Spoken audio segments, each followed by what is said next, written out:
Alahady fa 3 novambra 2024. Miderany tompo ianareo fa tsara izy. Mankalaza ny Andriamanitsika fa mamy izy. Miendrika azy koa ny fiderana.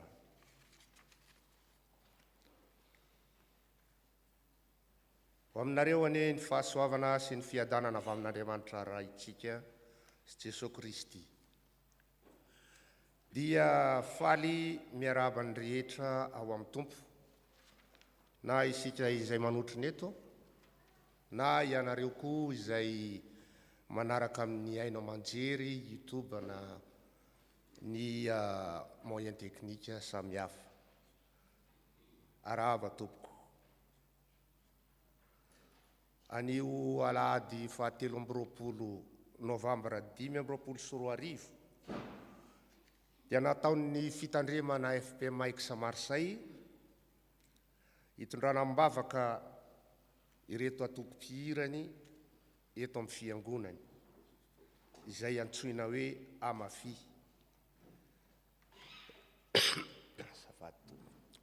Ary alalana azy ireo bebe koa dia 30 taona lasa zay dia mitondra ny anarana hoe Amafy izy ireo, dia atomboka anio ny fankalazana izany fa 30 taona nitondrana ny anarana Amafy izany, dia miarahaba ny atoko-pihira sy ireo izay efa teo ihany koa, na dia tsy milahatra eto ara dia arabaina avokoa isika tao anatin'izany sampana izany. Inona moa no nahatonga izany anarana izany? Rehefa nisesy ilay antsoina hoe Cœur Uni taloha teto amin'ny FPM national, dia nitsiry ny hevitra hoe maninona moa ny antoko-pihira ao amin'ny fiangonana raha mba hampitondraina anarana. Dia tao anatin'izany no nahatonga ny Amafy, ohatran'ny sampana hafa hoe any Paris misy ny atao hoe fiderana, misy koa ny hitantsika atoko-pihira hafa izay antsoina hoe Kérobima izay vao nandalo vao tsy ela teto amin'ny fiangonantsika. Anefa amaranako ny teniko dia tokony ny fiangonana manontolo no mihira toy ny antoko-pihira. Ny antony dia satria nahoana? Ny fandraisana tsara ihany no ahaizana tsara ny zavatra, ary ny fangatsiaha-po dia anapoizina ny mpiara-mivavaka aminao raha ohatra ianao tsy tany-po ka mihira tsara. Ny fandraisana tsara dia marika ny fifaliana sy ny fitiavana, ary ho fanomezam-boninahitra an'Andriamanitra ihany koa izany, ary izay afaly an'Andriamanitra indrindrindrindra no mpanjinina raha mihira. Dia mihira mikafana-po ao am-ponareo ho an'ny tompo, ary mihira amin'ny fahasoavana ao am-ponareo ho an'Andriamanitra hoy Paoly. Ny fiangonantsika no mahafaly dia efa manomboka izany, ary efa isaky ny amin'ny folontsika dia eto mianatra ny mihira amin'ny feo efatra. Dia isaorantsika ireo loholona izany izay nitarika nanentana napirisika, isaorana ihany koa ireo misy maromaro izy ireo mpampianatra hira hoy tsika na mpitarika hira, azontsika inoana azy. Dia eto ihany koa moa ny atoko-pihira izay manatevin-daharana ao anatin'izany fanentanana ny rehetra izany hira amin'ny feo efatra. Dia tsy iza nefa ny isaorantsika amin'izany fa Andriamanitra irery ihany izay deraina sy ankalazaina noho ny fanomezany antsika izany talenta izany, dia ho azy irery ihany ny voninahitra.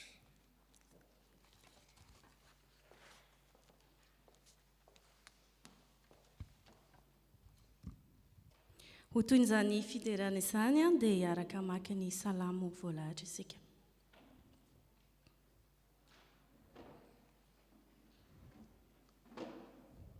Faly aho raha nilazan'ireo namako hoe andeha isika ho any an-tranon'ny Tompo.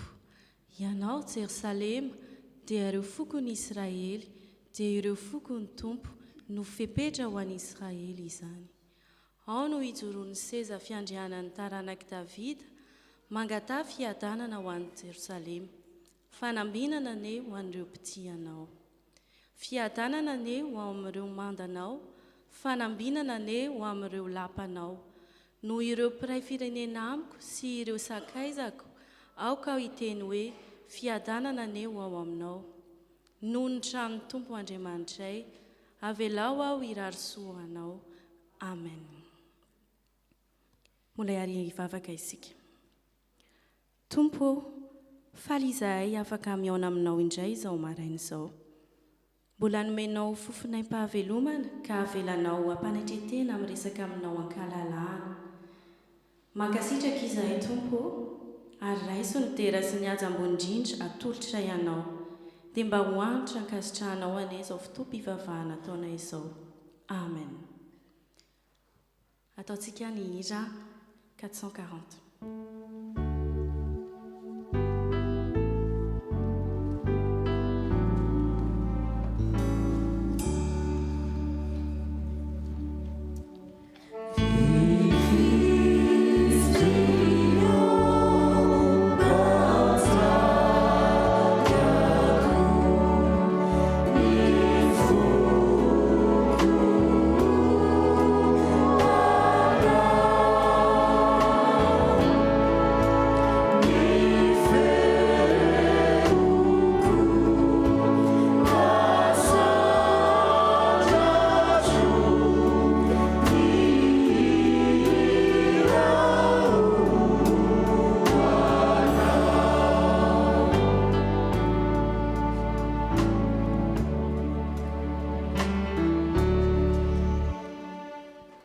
Mipetraka amin'ny fiangonana.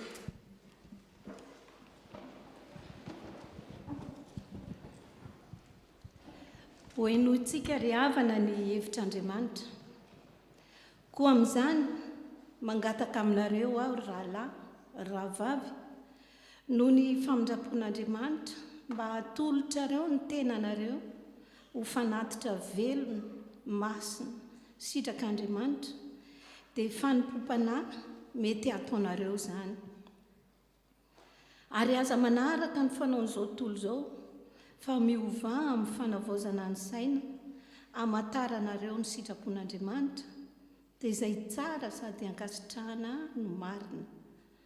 Aza mihevitra mihoatra noho izay tokony ho heverina, fa mihevera izay onony araka ny ohatra ny finoana izay nozarain'Andriamanitra ho anareo avy. Vavaka isika. Ry rainay be famindrapo, indreto izahay zanakao amin'ny alalan'i Jesosy Kristy Tomponay, mitalao aminao fa tsy mendrika, tsy nanao ny marina, tsy nankatoa ny fitsipikao, koa miantso anao diovy izahay ho afa-pahotana, sasao izahay ho afa-keloka, ary avozo ny fananay mba ho vonin-kanompo anao. Ny fitiavan'i Jesosy zanakao mpamonjy, anay no angatahanay aminao. Amen. Ataontsika ny hira fonana raha eo mamela.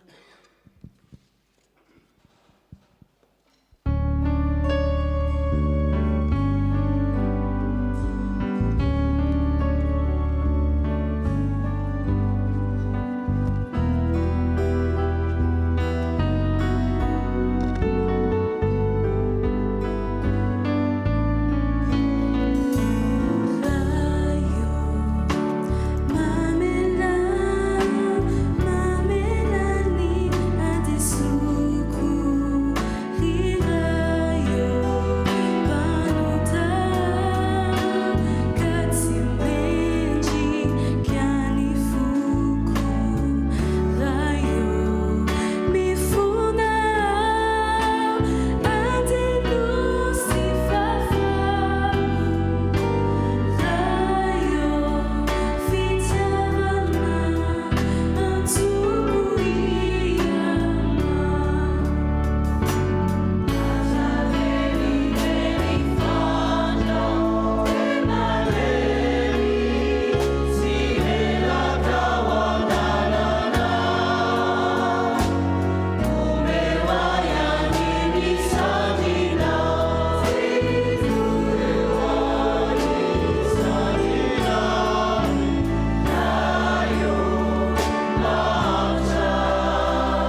ho raisitsika mpitsanganana ny famelan-keloka.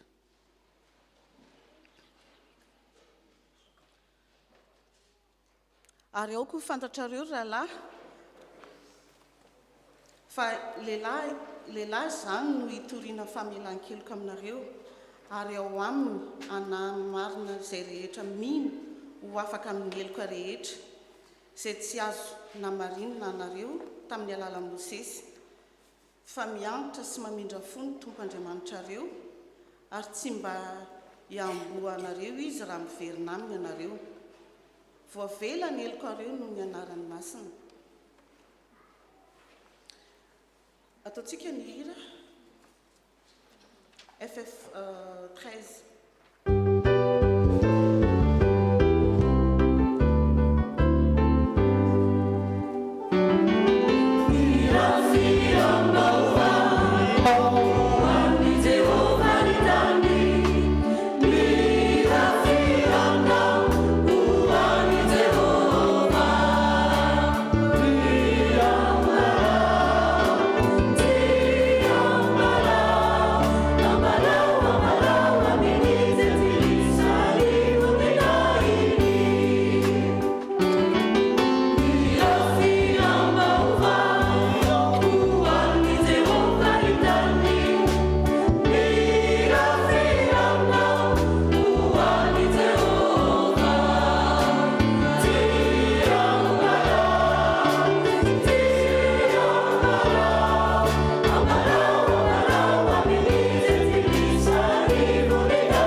Tonga eo amin'ny fotoana ankalazana ny ten'Andriamanitra isika ry havana, koa mialohan'ny tsanganandro tompon'anjara amin'izany anao ny vavaka sy ny vakiteny dia ataontsika ny laharan-kira fa 7:5 andiny faharoa 357. Oh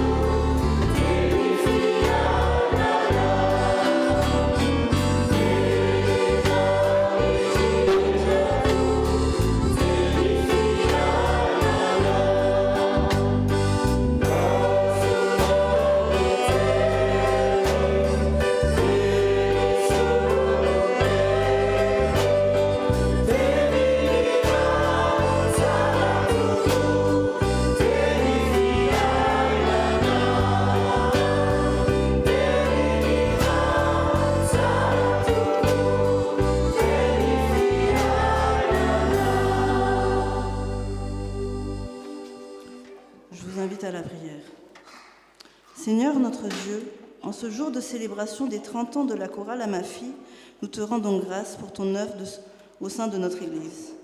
Alors que nous allons écouter ta parole, envoie ton Saint-Esprit pour nous éclairer. Ouvre nos cœurs et notre intelligence afin que nous comprenions ce que tu veux nous dire aujourd'hui. Nous te prions aussi pour ton serviteur, le pasteur, qui va nous accompagner à travers ta prédication. Fortifie-le, inspire-le et utilise-le pour transmettre fidèlement ton message. Par Jésus-Christ notre Seigneur. Amen.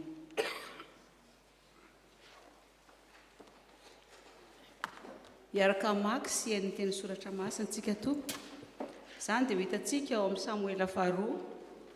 Samuela faharoa toko 5 andiny voalohany ka hatramin'ny 7. 2 Samuel chapitre 5 verset 1 à 3. Vakiana amin'ny anaran'ny tompo. Dia tonga tao amin'ny Davida tao a Hebrona ny firenen'Israely rehetra ka nanao hoe: indreto izahay fa taolanao sy nofinao, fatry ny fony fahiny ihany koa, raha mbola nanjaka taminay aza Saoly, dia ianao no mpitarika ny Israely nivoaka sy niditra. Ary Jehova efa nilaza taminao hoe ianao no mpiandry ny Israely oloko, ary ianao no ho mpanapaka azy. Eny, tonga tao an'ny mpanjaka tao a Hebrona ny loholon'ny Israely rehetra, ary Davida mpanjaka nanao fanekena tamin'ny tao Hebronada teo anatrehan'i Jehova, ary dia nanositra ny Davida ho mpanjakan'ny Israely izy.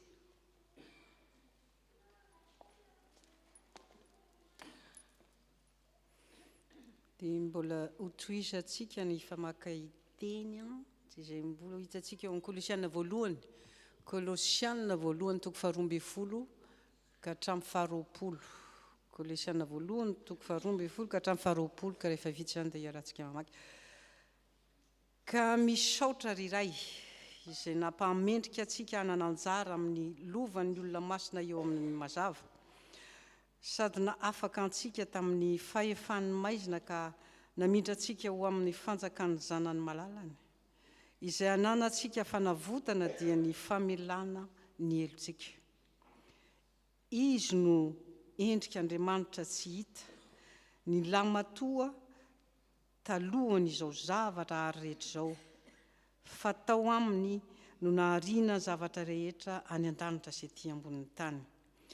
Dia ny hita sy ny tsy hita, na fiandrianana, na fanjakana, na fanapahana, na fahefana, izy no nahariana ny zavatra rehetra sady ho azy izany. Ary izy no talohany zavatra rehetra, sady ao aminy no aharetany zavatra rehetra. Ary izy no lohan'ny tena, dia ny fiangonana. Izy no voalohany, dia ny lamatoa tamin'ny maty, mba ho lohany amin'ny zavatra rehetra izy. Fa sitraky ny ray ho aminy no hitoerany fahafenoana rehetra, sady izy no ampihavanany ny zavatra rehetra aminy, ka dia ny rany teo amin'ny aso fijaliana no nanaovany fampihavanana.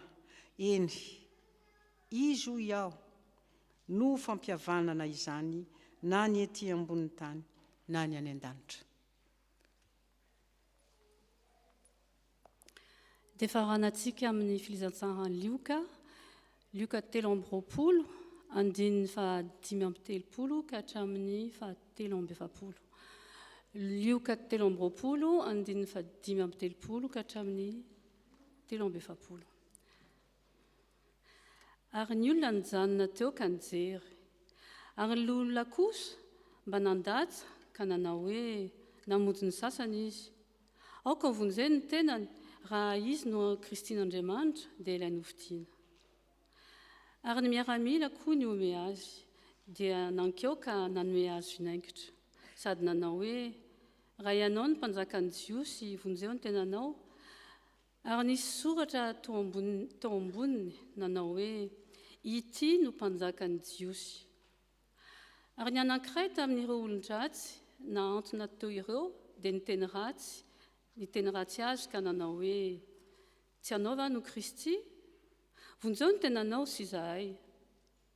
Fa namaly kosa ilay anankiray, sady nananatra ny namany ka nanao hoe moa ianao koa tsy mba matahotra an'Andriamanitra na dia izao samy voahelika izao aza. Ary marina ny anamelohany antsika, satria mandray ny valiny nataontsika isika. Fa ity lehilahy ity kosa tsy mbola nanao zavatra tsy mety na dia kely akory aza. Ary hoy izy, Jesosy, tsarovy aho rehefa avy ao amin'ny fianjakana ianao.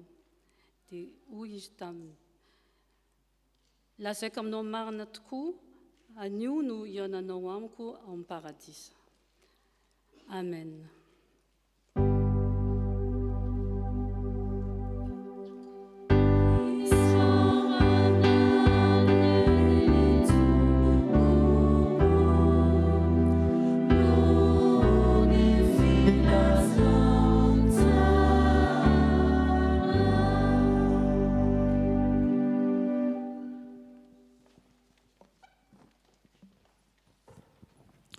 Mialohan'ny tsanganandray aman-dreny mpitandrina hitondra ny afatra ny tompo amintsika amin'izao marain'izao ry havana dia mbola ho ataontsika eo am-pitsanganana ny laharan-kira fa 7:3 teo ihany ka ny andininy voalohany.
Voatokana ho anao amin'ny fanjakanao mazava.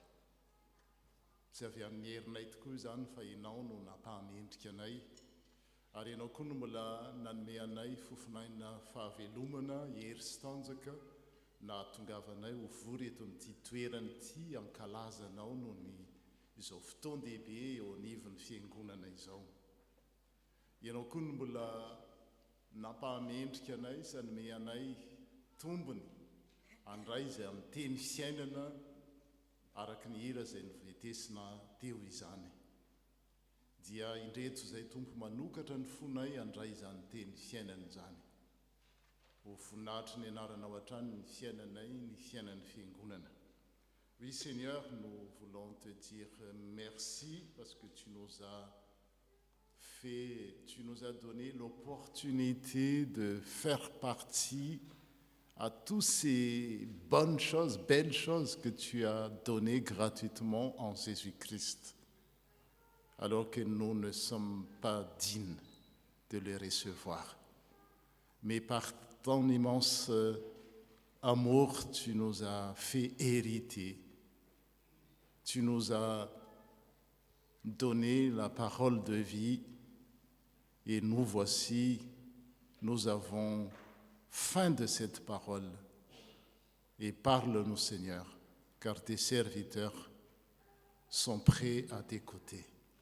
Au nom de notre Seigneur Jésus-Christ. Amen. Petraka sika.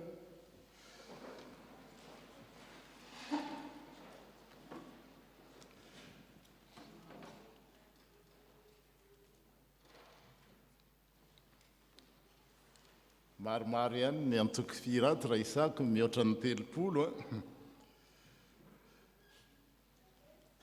Mihira ny loahevitra moa izay mpanjinina anio araka izany dia hoe alleluia fa tsara ny mihira ho an'Andriamantsika eny mamy sady mendrika ny fiderana.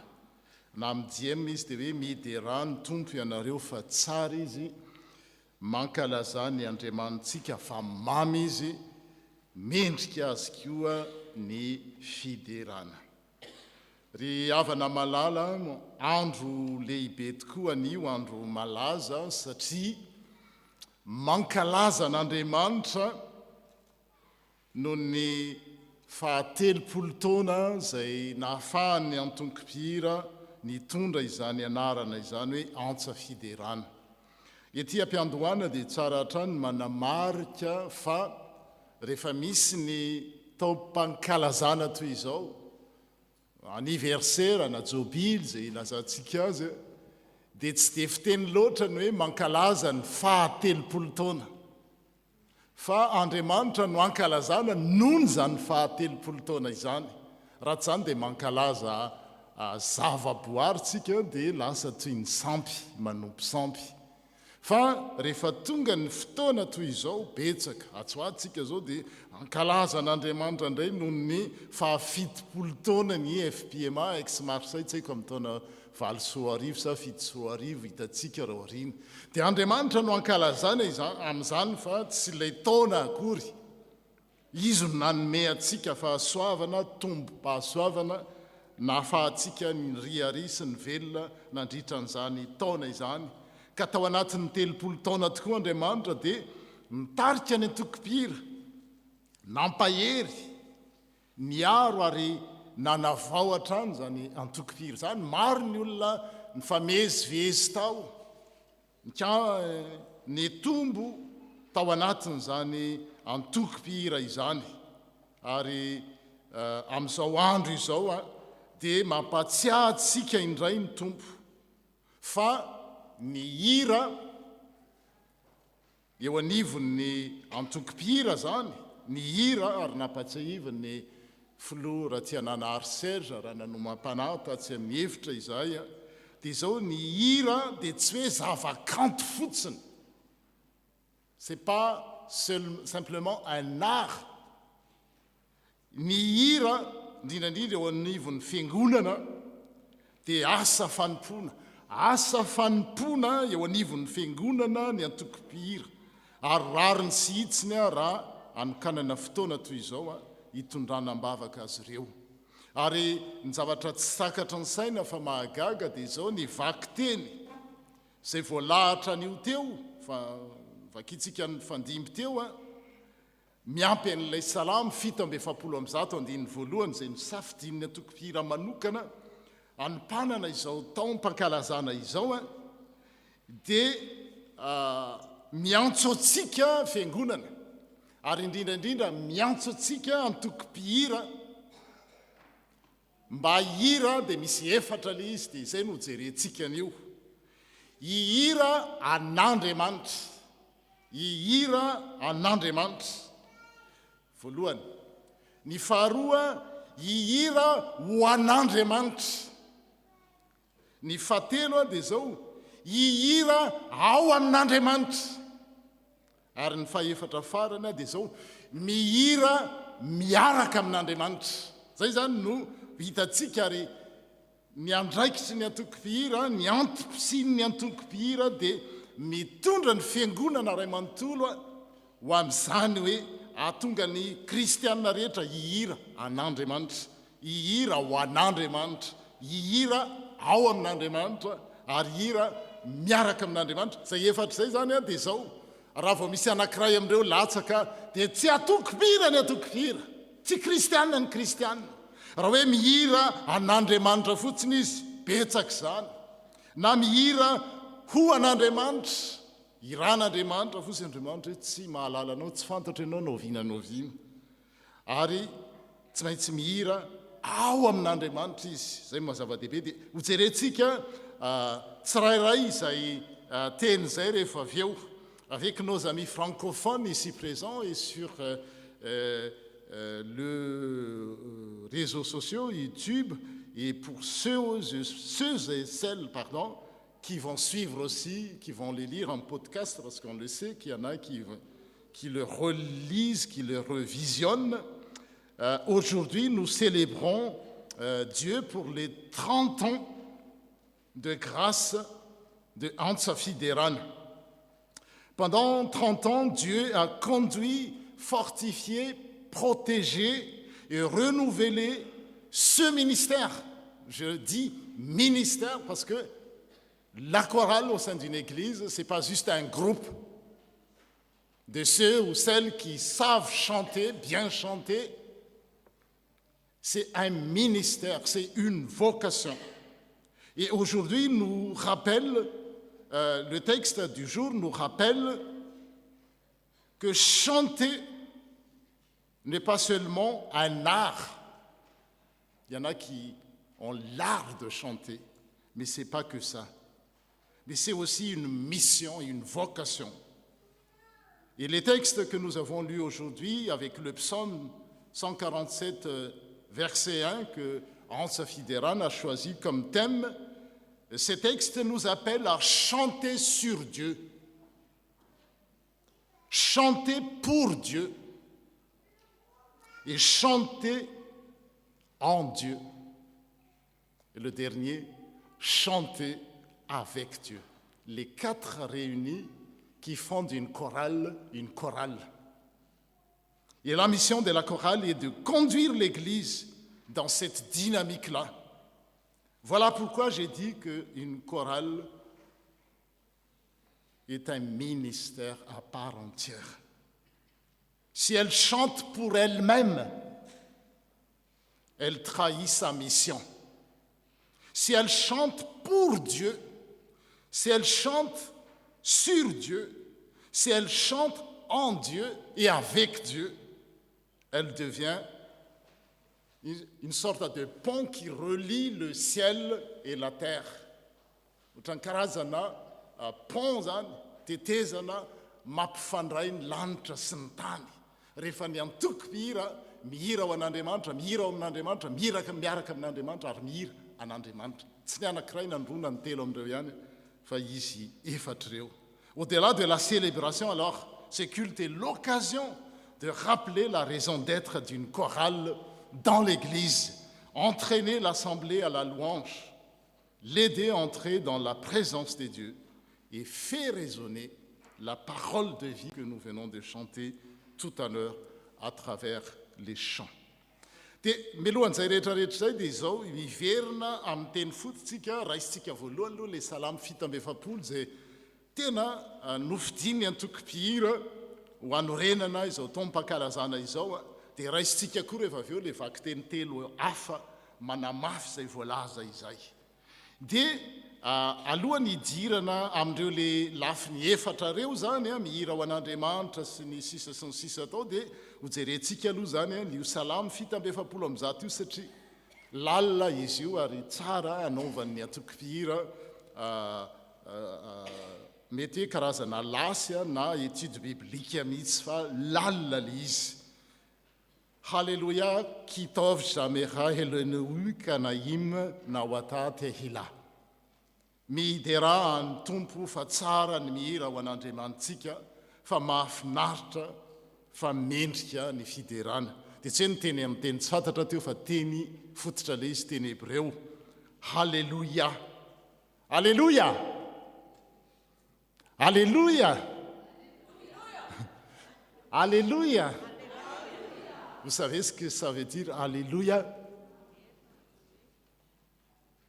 Ndraintsika rehefa mainao an'izay Alléluia hoy izy le mpitarika dia mamaly Alléluia tsika. Fa ny dikany hoe Alléluia dia izao midera an'Andriamanitra ianareo rehetra, c'est au pluriel. Midera an'Andriamanitra ianareo rehetra dia amin'ny tena hoe midera an'Andriamanitra dia izy nareo hoe midera an'Andriamanitra ianareo rehetra dia indraindray tsy dikany akory le izy. Fa fitamana ny zanak'Andriamanitra zany, vahoaka an'Andriamanitra, hidera an'Andriamanitra ary zay le lohahevitra hoe fa maninona ny midera an'Andriamanitra fa tsara. Il est bon de chanter le Seigneur. Fa tsara ny mihira ho an'Andriamanitra, mahafinaritra, c'est belle et beau. Raha ohatra isika zany mahita an'izany hoe mihira ohatra ny manafotoana, mihira ohatra ny mahasorisorena, mihira ohatra ny misy olonanao zany. Mendrika ny fideran'Andriamanitra. Ny teny hebreo izay nivakiko teo Halleluja kitov zamera helenu kinaim na oa tehila ao amin'ny teny hébreu dia zao misy amin'ny teny malagasy le izy hoe fanovana matoateny mode de conjugaison. Il y a 7 modèles de conjugaison fa ny anankiray amin'ireo no raisitsika satria izay no eto amin'ity salamo 7 amin'ny zato ity.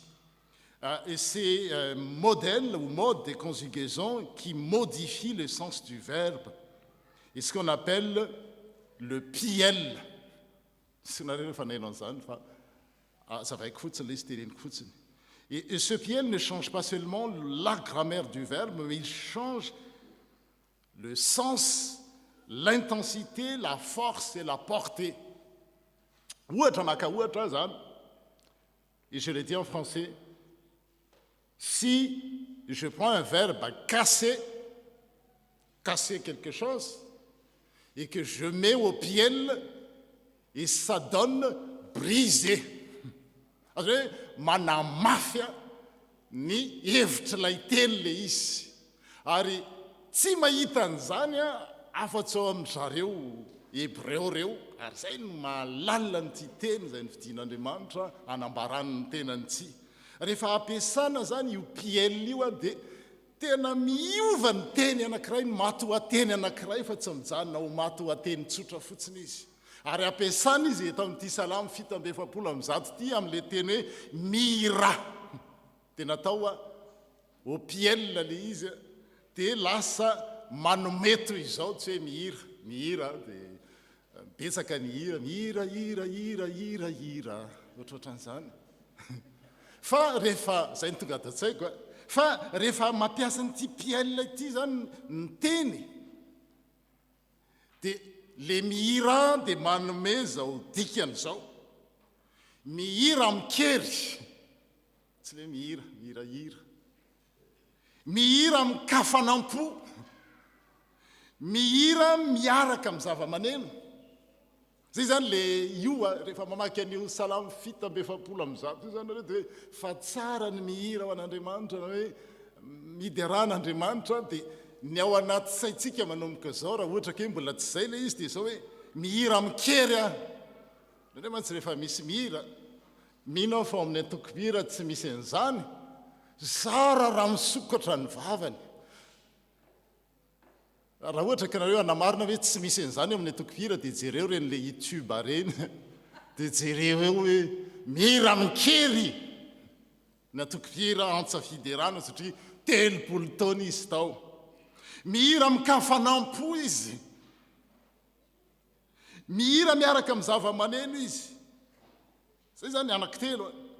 Dia manaraka an'izay mihira amin'ny fiombonana sy ny filaminana izy. Ary zay ny ilaina mpampianatra hira. Tsara le anankitelo teo amikery ankafanampo miaraka amin'ny zava-maneno, fa rehefa tsy misy mpiandraikitra mandamina an'izay hoe valana mafy loatra diso. Dia ilaina koa ny rafitrim-pandaminana, fiombonana amin'izany alalan'izany hira zany. Ary manaraka dia zao mihira amin'ny fandraisana anjara mavitrika ao amin'ny atokopira ao dia zao rehefa tonga ny sabotseriva dia eritreretinareo fa be dia be ohatr'izao koa ny mamerikira ao. Tsy zany mavitrika. Ka raha mitaona antsika zany le salamo zay nifiditsika atokopira hoe miderano tompo ianareo fa tsara izy mankalazana Andriamanitsika fa mamy izy. Dia zay atao anatin'ny saina hoe mihira amikery raha sanatritsy zany tsy maninona. Vao teo zay no nanomam-panady hoe indraindray mety misy lesoka eo amin'ny fiainana dia tsy maninona fa raisina ho lesona le izy. Dia manomboka izao zany raha sanatrika nisy amintsika le mety hoe mihira dia ohatran'izara raha isokatra ny vava. Maly zay raha namangy olona tsy teneniko le anarany fa mety manaraka fa nipompivavana ohatr'izao izy dia faniriko za tena tona mihitsy mba ho avy eo am-piangonana hira fa tsy afaka no ny antony manokana. Dia tonga saina hoe ho atsika afaka manao an'izany. Dia ohatry ny mihira miaraka amin'ny frama, ohatry ny atahorana sao dia hivoaka ny feo dia tazonina mihitsy alolo fikirika.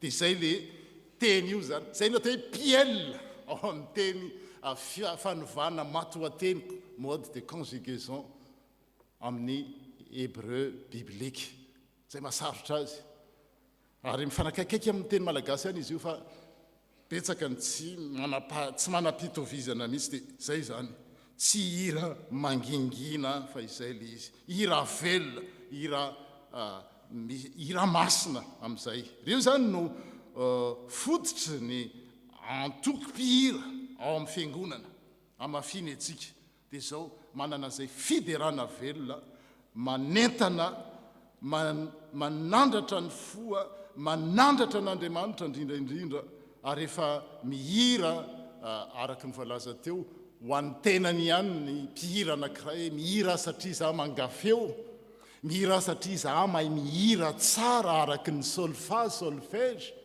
mihira ho an'ny tenany fa tsy ho an'Andriamanitra dia diso zay ary toerana fotoana fanotsiana izany ny fotoana toy izao 30 taona ohatr'izao dia hijerena ny lasa sy banjinana no avy nandritra n'izay 30 taona zay ny hira ho an'ny tenany ve ny atoko-pihira sa ny hira ho an'Andriamanitra ny hira amin'kery ny hira amin'ny kafanampo mihira miaraka mahazo ny toerany ve ny tsirairay zay le hoe fiombonana firaisana filaminana amin'izany atoko-pihira izany sa misy mijery etsy dia misy mitazana ery dia rehefa rahanina no eto dia rahanina ery dia rehefa rahanina ery dia rahanina no eto zay ny fiombonana zay ary zay ny hoe mamy no mihira toy izany ahoana no amamy ny hira raha misy anankiray ery misy anankiray etsy dia zay zany le izy le teny le mot zamera qui signifie en français chanter et conjugué en piel. C'est le grammaire hébreu biblique que je dis là. Et le psaume 147 nous révèle la vraie nature de la louange en termes de chant. Ça donne chanter intensément, joyeusement, avec instrument et en communion. Et voilà la vocation de la chorale. Voilà la vocation d'Amafi, une louange vivante et engagée. Chanter avec intensité, chanter avec énergie, chanter avec instruments de toutes sortes et chanter de manière organisée. C'est pour ça qu'il y a des responsables, chefs papianatira ou tarkaira tseksenovananzan, chanter de manière organisée et liturgique, c'est-à-dire tsianturkpira any velan'ny fiangonanareo fa ao amin'ny fiangonana natao hitarika ny fiangonan'Andriamanitra tsy mitovy mihitsy ny firana ao am-piangonana eo anivon'ny atoko-pihira sy ny firana eny velany tsy mitovy ny fitendrena sy fivetesana zava-manena ao am-piangonana sy ny eny velany na dia samy manana ny anitra ho azy azy ireo chanter en communauté manana ny toerany ary zay mahira azy misy feo faharoa fahatelo fahaefatra misy fahadimy ohatranay ao an'izany atoko-pihira zany. Ce n'est pas un chant émotionnel et vague, mais c'est un chant de louange active, engagée, structurée et puissante. Voilà le cœur de la vocation de Antsafi Derana, chanter Dieu avec engagement, avec beauté, fa tsara no mihira ho an'Andriamanitra. Mamy, zany ny ilazana azy, fa mamy ny mihira ho an'Andriamanitra. Chanter avec beauté, avec ferveur. La chorale est faite pour cela. La chorale existe pour cela. Si elle chante seulement pour elle-même, elle perd son souffle. Mais si elle chante pour Dieu, voilà le premier point, mihira ho an'Andriamanitra, elle fait retentir la gloire du Seigneur au milieu de son peuple. Dia jerentsika ary zany satria efa nampijirina teo le hoe mihira ho an'Andriamanitra, andeha ho jerentsika zany reo lafiny efatra mikasika ny firana, indrindraindrindra ao amin'ny atoko-pihira fa ho atsika kristianina rehetrarehetra hoe rehefa mihira ave dia ohatr'izany tokoa no nanaovako azy. Voalohany dia hoe mihira an'Andriamanitra, chanter sur Dieu. Dia le Samuel faharoa toko fahadimy teo no manampy atsika andiniana izany hoe manahoany zany hoe mihira an'andriamanitra zany rehefa nakeo amin'ny davida araka mivaky teny teo ny israely dia nanambara ny asa nataon'andriamanitra nanao asa mahagaga andriamanitra dia niaiky ireo vahoaka ireo noho n'izay fitantanan'andriamanitra ny zanak'israely zany nanomezany mpanjaka araky ny fony dia davida dia niaiky izy dia niteniny ary nanao fanekena hoe taolanao zahay taolanao sy nofinao zahay os de tezo et chair de tes chair izahay zany hoe zany ny fanina hoe tsy izy izay fa tena vahoakanao maminao ary anao zay andriamanitra ary ianao anay zay mantsy le fanekempihavanana voilà l'alliance nous appartenons à Dieu, Dieu est notre Dieu et nous sommes son peuple izany no hira zany mitantarany fatokiny reto vahoaka reto an'andriamanitra mihira an'andriamanitra izy manambara ny asa vitany sy zany rehefa mihira zany atokofira dia hoe inona no ambarako inona no mivohitra rehefa mihira ny asa an'andriamanitra ve andriamanitra ve no ataoko ankalazana reniny olona tsampany olona amin'ny alalan'ny hira zay ataoko sa le fahaizako mihira n'le izy techniquement artistiquement zay tsisy maharatsy azy satria tafiditra ao anatin'le faefatra le izy zay ny fantaniana voalohany mihira an'andriamanitra mihira an'andriamanitra manambara ny asany milaza amin'izao tontolo zao misy atsika zao fiarahamonina zao hoe nanao zavatra lehibe teo amin'ny fiainanay teo amin'ny fiainako teo amin'ny fiainan'ny antokofira teo amin'ny fiainan'ny fiangonana andriamanitra io zany no andraikitra voalohany ny antokofira ary tokony iainana isan'andro ary tsy ny antokofira ihany fa tsika rehetrarehetra ihany koa dia zao hoe apatsiany fiangonana fa natao izy ihira an'andriamanitra on est tous faits pour chanter sur Dieu. Et le chant, dans ce sens, devient un témoignage. Manambara ni atsara n'andriamanitra. Lorsque le peuple vient reconnaître David comme roi, il témoigne de ce que Dieu a fait. Nous sommes os de tes os. Et c'est aussi ça, le chant.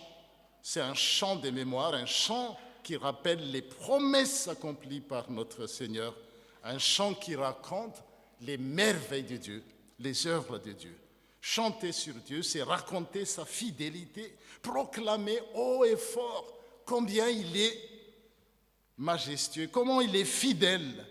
C'est dire à haute voix, Dieu agit, Dieu conduit son peuple, Dieu n'abandonne pas.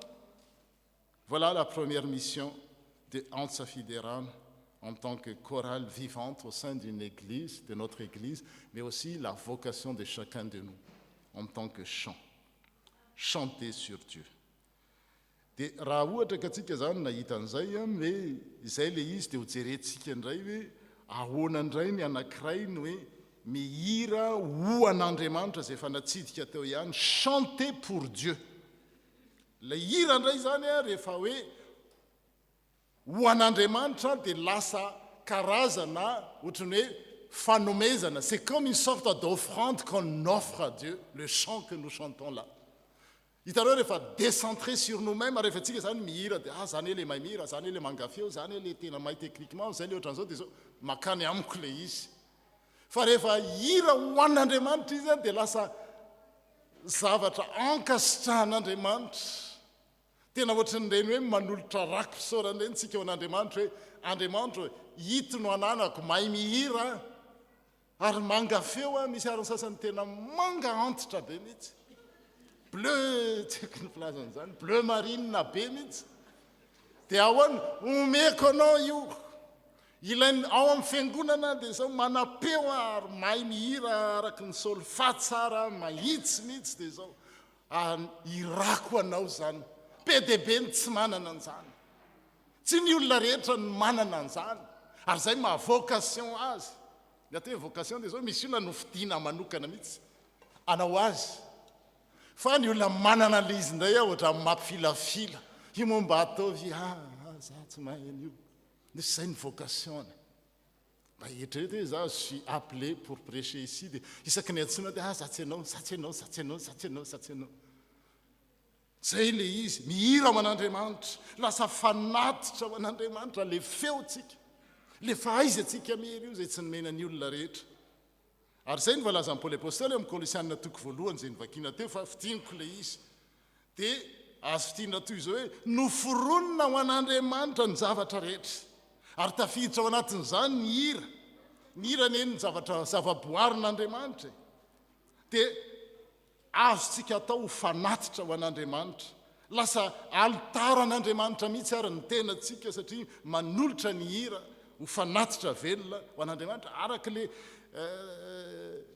sitrapon'Andriamanitra hoe atoloro ny tenanareo ho fanatitra vela dia nindray tsy azosika fa ao anatin'ny tenatsika ny ny hira ny fahaizatsika mihira ny fahafahantsika mihira dia zao tena atolotsika offrande vivante pour Dieu voilà chanter pour Dieu tsy mihira ho an'ny vahoaka tany amin'Saikabe dia hoe azo atao ve mitehaka rehefa mihira ny chorale ny ainsi de suite dia efa ho aniza aloha le tehaka inona ianao no mahatonga anao mitehaka mihira ho an'ny vahoaka ve sa mihira ho an'Andriamanitra rehefa tsy mitehaka ve ny olona sy tsy mahazo j'aime sy tsy mahazo like dia ohatra hoe tena tsy nety les prestations et là on est en termes de performance tena zay tsy misy maharatsy an'izany rehefa miaraka amin'le efatra satria ao anatin'le performance ao anatin'le teknika fa tsy teknika ihany ary tsy hoe mihira en intensité ihany fa izy efatra miaraka zany miray tsara zay no atao hoe mihira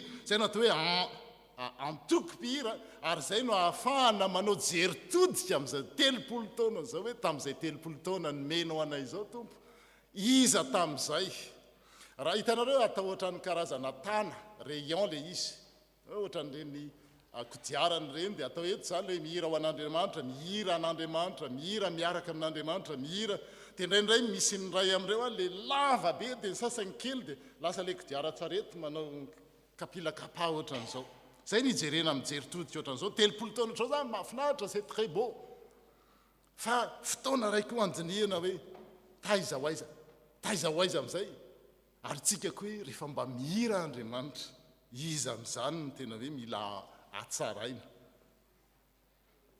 tsy mihira ho an'ny tenany tsy mihira ho an'ny mpijery zany tsy mihira ho an'ny tenany ary tsy amin'le resaka fisehosehoana koa tsy misy an'izany eto amin'ny atoko-pihirantsika mino aho fa mihira ho an'Andriamanitra ary efa izany no atao ny feo tsirairay izay mandrafitra n'izany atoko-pihira zany dia lasa fanomezana fanatitra velona ho an'Andriamanitra raha mihira ho an'ny tena ny chorale ny atoko-pihira dia very fanahy mbola velona izy chanter pour Dieu c'est un chant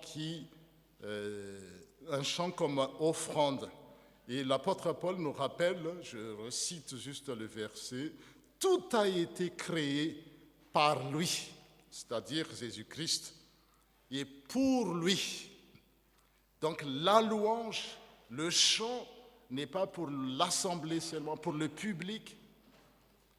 La louange n'est pas pour la chorale, la louange n'est pas pour l'assemblée, la louange est pour Dieu.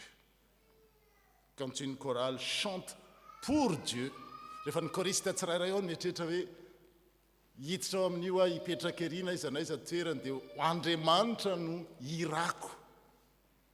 Quand une chorale chante pour Dieu, elle fait de chaque note une offrande, de chaque souffle un sacrifice vivant, selon la volonté que nous venons d'entendre, de chaque harmonie comme une sorte d'autel, pas hôtel H-O-T-E-L. Amin'ny orotrao mantsy ny sasany dia efa mijery famantaranandro hoe raha ny sakafo, hôtel comme offrande, comme moyen qu'on peut offrir à Dieu. Mais si la chorale se met à chanter pour elle-même, elle cesse d'être chorale digne de ce nom et devient un spectacle. Afaka mihira ho an'Andriamanitra koa isika nefa fa tsy ao amin'Andriamanitra. Dia izay no mampiditra antsika indray hoe mihira ao amin'Andriamanitra, chanter en Dieu. Eo tena be dia be ny tsy ao anaty tena mihira ho an'Andriamanitra izy dia hozy Andriamanitra ndray androany zay nge efa mihira mafy ho anao Andriamanitra dia izy hoe tsy fantatra akorinareo hatr'izay satria nahoana tsy mihira amin'Andriamanitra izy ao amin'Andriamanitra izy il chante pas en Dieu. Vous voyez la subtilité de ces mots-là, chanter en Dieu. Et là, le chant devient une sorte de communion. Communion avec le Seigneur et communion avec les autres. Rehefa ohatran'izany na misy diso feo aza le akaiky eo dia tsy mahatezitra, tsy mahatafotoana. Satria miombona amin'ilay Andriamanitra ray zanaka fanahy masina verticalement, fa miombona koa ilay mpiaratra izy satria natambatry ny hira izy ireo. Dia raha vao tsy izay dia izao lasa toerana fanafotonana neny eo amin'ny atokopire. Zay tsy izany ny ao amintsika. Mino a fa rehefa mihira ao amin'Andriamanitra ny mpihira tsirairay avy, quand chaque choriste chante en Dieu, même les divergences, les différences sont devenues comme une richesse. Tena tsy haiko zany fomba firanao zany fa ampianaro aho. Fa raha vao hoe tsy mety zany esory tapeno hoe aza vela tonga hitanao valable tsy ao amin'ny chorale ihany chorale ny atokopira moa zao ny 30 taona fa ao tokantrano ny sampana rehetrarehetra azo jerena amin'izany ny fiangonana hoe mihira ao amin'Andriamanitra ve ny fiangonana. Est-ce qu'il chante? On a vu chanter sur Dieu, chanter en Dieu, chanter pour Dieu, et là c'est chanter en Dieu. Mihira ao amin'Andriamanitra, hira mitondra ho amin'ny fiombonana. Miditra amin'izany atokopira zany ianao dia tokony tena hoe misy mararo dia miara-malahelo, tena nararo Rianina entina mbavaka. Zany natao amin'ny atokopira. Misy tafita ondrianina na afa-panadinana na azo trano na azo vady na azo niteraka ohatr'izao, zany natao amin'ny atokopira. Arabaina faly miara-mifaly amin'izay faly miara-ory amin'izay ory. Fa raha vao mifanihatra amin'izay ohatra ny Kaina sy Abela tadidinareo tamin'ny 5 andro laza zay, nakasitrahan'Andriamanitra i Abela sy mifanatriny dia lotika ny fony Kaina. Tsy maintsy azoko iny ataoko izay mahazo an'iny fa fitako iny dia vitany tokoa ny le rahalahiny. Zany ny olona rehefa tsy ao amin'Andriamanitra. Quand un choriste ne chante pas en Dieu, le chant devient une sorte de comment dire, de tsitako ny tenena azy ohatrany hoe lasa course de performance de samy mahay mihira kokoa ny ianina dray ratsy feo tsisy an'izany amina rehefa raha ianina iny raha mamalakira masy oatra fa tena hoe fiombonana. On grandit ensemble. Et selon Colossiens 1:17, Colossiens voalohany toko fafito amby folo, mby ao aminy ny zavatra rehetra. Ny mihira an'Andriamanitra zany dia mihira ao amin'ny fanatrehany. Efa mihira ao itsika zany ao amin'Andriamanitra dia mahatsiary hoe c'est pas seulement moi qui chante mais le Seigneur il chante avec moi. Il chante, il est là. Rehefa izany no mitranga dia lasa karazana ohatrany hoe on a parlé de sacrements catéchumènes. Qu'est-ce que les sacrements? C'est un signe visible de la grâce de Dieu qui est invisible. Lasa hita ao amin'izany atokopira zany tena misy Andriamanitra ao ary ny olona dia maniry hoe teo ao te hiditra ao amin'izany atokopira zany. Zay koa fanontaniana, mateo ty ve ny atokopira? Mate hiditra ve ny atokopira? Représentatif ve ny atokopira? Misy ankizy madinika, misy lehibe, misy tranainy, misy antitra, misy tanora. Mino fa izany le izy. Satria nahoana rehefa miditra ao dia mahatsiaro hoe on chante en Dieu. Asinareo efa maneno an'izany hoe chanter en Dieu. Hoe za ty nge tsy le feo mangako ihany, tsy le teknikako, tsy le fahaizako, tsy le fahavononako, tsy le enerzikako. Fa eo Andriamanitra. Ary rehefa mihira za tsy za no hitan'ny olona fa le Andriamanitra. Zay ny atao hoe fitorinan'ny filazantsara. Ianao no mihira fa Andriamanitra no hitan'ny olona. Non, il y a plein de chants. Il y a plein de chanteurs dans le monde. Mais ce chant de cette chorale-là, il y a une sorte il y a une autre dimension de cette dimension que j'appelle, c'est le Dieu, quoi, parce qu'on chante en Dieu. Zay ny fatelo zany dia hoe mihira ao amin'Andriamanitra, chanter en Dieu. Tout subsiste en lui. Et chanter en Dieu, c'est chanter sa présence. Zany no indraindray eto amin'le mamely kira, manao famerena kira, répétition ny atoko kira dia zao. Ny zavatra assurena voalohany aloha dia zao. Est-ce que Dieu il est là? On appelle le Saint-Esprit manatrea anay amin'izao fivoriana masina, zao fianaran-kira zao. Chanter en Dieu, c'est chanter dans sa présence. Tena hita mihitsy hoe eo Andriamanitra. Amin'ny alalan'le mihira, tsy ny aty amin'ny sehatra sy ny ary amin'ny ban ihany fa na amin'ny fanomanana aza dia mahatsiaro mihitsy hoe misy hery, misy fanatrehana. Il y a une présence qu'on sent. Et vous voyez, ça donne des frissons. C'est pas que la beauté du chant, l'artistiquement parlant, mais le fait qu'on est là ensemble, on chante, on voit qu'il y a une présence du Dieu vivant. Waouh! Zany antoko hira. Takian'Andriamanitra, tadiavin'Andriamanitra, ary inona fa efa iainan'ny antoko-pirantsika za matoa ohatr'izao ny fiangonantsika. Tout subsiste en lui. Chanter en Dieu, c'est chanter dans sa présence, sous son souffle, porté par son esprit. Quand on chante en Dieu, ce n'est plus la technique qui compte, même si elle soit, que la technique, elle est importante en elle-même. Ce n'est plus la performance, c'est la présence. Asana tena hoe mamianatra hira zao dia tena ilaina ny teknika feo faharoa fa efatra ohatran'ny sao. Fa ny zavatra qu'il faut qu'assurer. Dia aleo ajanona reportena amin'ny hafa ny répétition rehefa tsy resy lahatra ny rehetrarehetra hoe manatrika eo Andriamanitra. Fivoriana ohatra ny fivoriana rehetrarehetra, répétition comme n'importe quelle répétition izy raha vao tsy zay. Fa tena hoe anao répétition est valable pour les sécolélades, les jeunes, les vehivavy io, ny chorale moa zany zao no ampahirezina satria efa miaina an'izany fa ho atsika rehetrarehetra izy hoe alomboka aloha dia zay te assuré aloha manatrika eto aloha le Andriamanitsika zay iratsika sy mihira sasao dia ndray zay nge le teny iny mampatahotra foana hoe zay ange Jesosy nanao asa lehibe tao amin'ny anaranao nanao an'izao dia izy Andriamanitra hoe tsy fantatra akory nareo hatrizay hienjana ange zany. Fa kaikay ohatr'izao zany dia rehefa misy an'ireny an'ireny dia ohatr' zareo bon aleo ara 80% tena m'assurer hoe est-ce qu'il est présent ou pas. De les 20% technique et répétition et autres. Mais des fois les 80-20 là moa méthode malaza amin'izao 80 zany tokony fotoana tena hifandraisana amin'Andriamanitra sy hifandraisana amin'ilay izy dia les 20 technique. De les 80-20 des fois 20 le fotoana menan'Andriamanitra atao amin'ny voalohany sy ho vavaka aloha amin'ny voalohany dia farana mivavaka any amin'ny farany. Hitanao c'est comme une sorte de ohatran'izay le izy. On commence juste, c'est comme une sorte de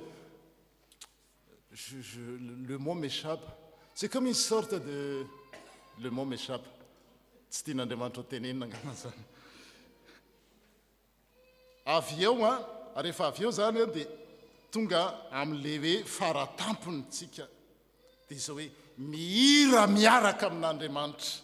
Teo zany le izy raha tsy hivina le izy dia hoe mihira an'Andriamanitra, mihira ho an'Andriamanitra, mihira amin'Andriamanitra. Dia ny farany amarana anazy dia izao mihira miaraka amin'Andriamanitra. Tena hoe Andriamanitra eo izy. Ary izay no tena anisan'ny zavatra lehibe koa, mihira miaraka amin'Andriamanitra. Dia amin'izay fotoan'izay le hira io satria miaraka amin'Andriamanitra dia mitondra famonjena. Zay lasa milaza famonjena le hira. Lasa mihaino azy ka marary le olona dia sitrana mody any an-trano izy tena tsy azoko fa narary any nakany fa tena ohatry ny sitrana ako. Navesatra be ny fiainako noho ny adi-piainana tetsy zery ohatr'izao fa nanatrika an'le concert miantsa fiderana dia zao tsy haiko ry zareo fa maivana zany ange le izy satria nahoana mihira atao dia mihira miaraka amin'Andriamanitra. raha nanao ny mpazapaha-biblia tsika nahitany izy ty izy Daniela, misy any Azari, misy Ela ary izy le anankiray Anania, atsona amin'ny teny babyloniana hoe Sadraka, Mesaka, Abednego. Rehefa tany amin'ny lafaoro izy ireo, on les a jetés dans la fournaise ardente. Et Nebuchadnezzar, le roi de Babylone, était surpris, dit, mais il y a un quatrième homme. Zay le hoe miaraka amin'Andriamanitra, le anjelin'Andriamanitra miaraka tamin'ireo. Dia zany koa zavatra fantariny rehefa mihira. Tsy ny antoko-hira ihany fa tsika rehetrarehetra hoe est-ce qu'on fait les choses avec Dieu? On le fait de manière solitaire. Ah, Ikuka, maîtrisé, ah, mais j'ai l'expérience, hein, en la matière et tout, on écarte Dieu, quoi. Et quand on a un problème, on appelle, ah Seigneur, on est coincé. Fallait être des hommes, miaraka amin'Andriamanitra, H24. Zay zany le izy. Dia zay le hitanareo ny amarana anazy amin'le vakitenin'liko atoko fahatelo amby roapolo teo amin'ny Asijaliana nisy jiolahy anankiroa samy dadany jiolahy daholo reo anankiroa reo. Indray naneso azy, raha tena dadany ianao, raha tena zanak'Andriamanitra ianao, dia vonjeo ny tenanao, dia mba vonjeo zay e. Dia le anankiray, la jiolahy koa io, fa jiolahy tonga saina. Je mangina lesy a, tsika selange matoa voaomba ety dia nisy fahadisoana nataontsika e. Fa io a tena tsy nisy fitaka teo am-bavany. Dia nitodika tamin'i Jesosy izy. Dia hiaraka amin'i Jesosy izy hoe ahoana le teniny? Tsarovy a. Rehefa tonga any amin'ny ahoana moa le izy? Fanjakanao ianao. Izy amajiolahy azy tsy mety tsy anatra soratra masina tsy malala an'izany izy dia zay ny finoany. Fa Jesosy ny teny anio zany dia zao. Tu es avec moi au paradis. Le paradis, c'est pas seulement dans l'au-delà. Zavatra andrasana fa anio. Alors qu'il était crucifié, il était en train de ahoana fiteny an'izany? Voafantsika eo fa miaraka aminy. Eo zany le jiolahy dia efa tezy dia efa natsiaran'izay fiarahany amin'Andriamanitra zay. Dia tena zany izy dia zay koa zany no andrasantsika amin'reto atoko-pihira reto hoe anio izy Jesosy tamin'itio jiolahy ty, anio niaraka amiko any paradisy ianao. Nefa ireo samy nalevina, samy maty, fa zao efa nanana fifandraisana amin'Andriamanitra. Zay ry zareo no zavatra azo lazaina amin'ity mihira an'Andriamanitra dia zao mitory ny fahatsaran'Andriamanitra, manambara ny fahatsaran'Andriamanitra. Mihira ao an'Andriamanitra dia zao manolotra ny fananantsika ny hira sy izay nomentsika an'Andriamanitra ho fanatitra velona. Mihira ao amin'Andriamanitra dia zao miombona aminy sy miombona amin'ny ireo mpiara-mihira. Raha hoe ao amin'le fiaraha-mihira zany na fivavahana zany tokony hampiavana. Dia zavatra mahagaga ao amin'le fivavahana indray ny miady tsy mifampiteny. Miditra ery indray dia mivoaka ery indray, zany hono ny any amin'ny fivavahana. Nefa eto dia zao hoe natao hampiombona zany fivavahana zany, natao hampiray zany. Za afaka tena mitsoro vavolombelona rehefa misy olona tsy fantatra tsy tokony hiona mihitsy, fa rehefa niona taminy dia ohatran'ny lasa mihoatra no mipiray-tapo azy no ninona. Satria ao amin'Andriamanitra tsy natao raha ohatra ka hoe mampiady sy manala miady ve moa tsisy ny sy lela raha mifanaikitra. Fa hoe ino ny 20 taona dia mbola ny eo ihany ny eo. 30 taona ho ny amafy dia zao. Misy le olana tamin'ny taloha zay n'izay raha mbola tsy teraka dia zay ihany ny resahanao. Za ve dia mba ho rariny. Tsisy an'izany amin'ny atoko-pihira. Mihira miaraka amin'Andriamanitra dia zao lasa fanompona. Raha mihira ho azy izy dia diso lalana. Voilà une chorale selon le cœur de Dieu. Le cœur de Dieu, l'Antsafideran, cœur de louange, n'existe pas pour chanter devant l'Église, mais pour entraîner l'Église à chanter sur Dieu, à chanter pour Dieu, à chanter en Dieu, à chanter avec Dieu. Si elle chante pour elle-même, elle trahit sa vocation de Antsafideran. Amen.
Je ne te renierai pas.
Non, tu ne tiendras pas, mais je ne te renierai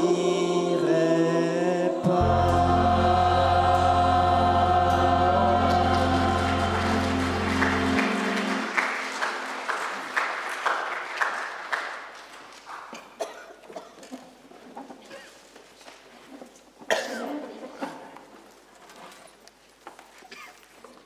Ny olona voavela hely-kariavana dia isay manambara-pahabe maso ny finomy.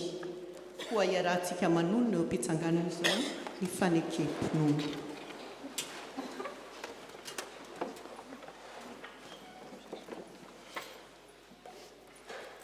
Mino an'Andriamanitra tsy toao izay mpanao ny lanitra sy ny tany.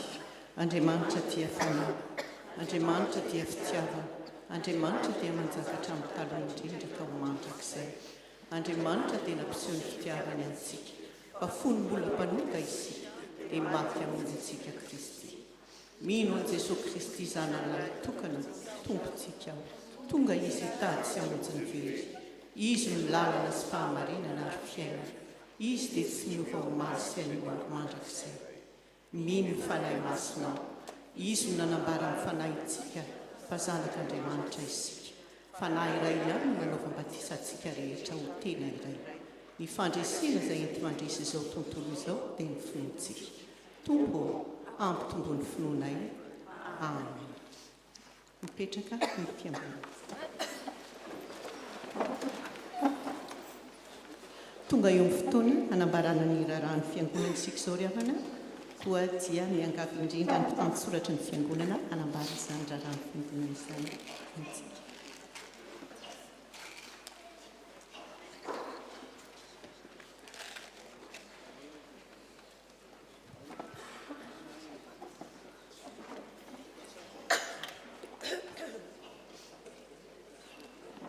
Amin'ny anaran'i Jesosy lohan'ny fiangonana sy ampifaliana ry havana no hiaraban'ny fitandremana FPMA ex Marseille antsika amin'izao alahady ny 27 ny volana novambra izao, alahady ny Amafy, fanokanana ouverture ny fankalazana ny 30 taonany Amafy. Maraba ihany koa ireo izay manaraka izao fotoam-pivavahana izao amin'ny alalan'ny tambazotra YouTube ary Zoom. Ho aminareo ane ny fahasoavana sy ny fiadanana avy amin'Andriamanitra Ray sy Jesosy Kristy Tompontsika. Misaotra ny bureau any Amafitsika nitarika antsika tamin'ny fotoam-pivavahana androany ary misaotra ny pasteur Janora Andrianandrazana nitondra ny hafatra ho antsika. Misaotra koa ireo rehetra izay nanatotosa an'izao fotoana izao. Raha misy amintsika no sambany vao tonga eto amin'ny fitandremana ex Marseille dia angaviana izy ireo mba hitsangana ho arabain'ny fiangonana. Dia faly mandray anareo ny fitandremana ex Marseille tonga soa eto amin'ny fiangonana raha mandalo na mitoetra ianareo dia ny tompo omba sy tantana ny dianareo izy anambona anareo. Raha mety aminareo dia anantona anareo ny ekipa accueil avy eo haka ny coordonnées. Misaotra indrindra ny tompoko.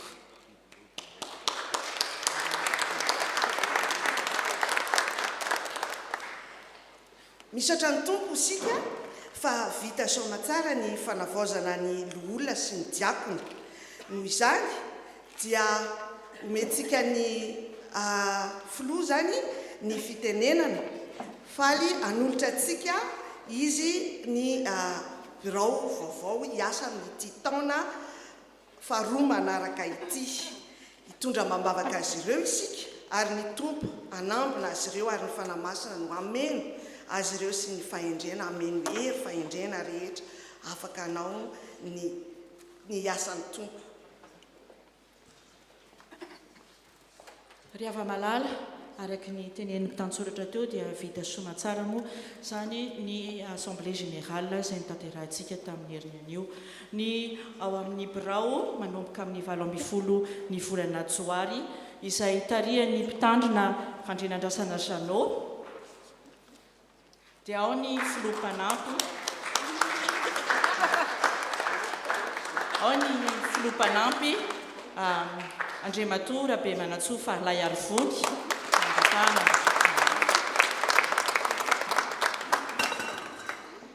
Manana mpitantsoratra roa isika dia tsy iza izany fa Rakotona Nahary Landy ary Ramaniraka Fitahiantsoa.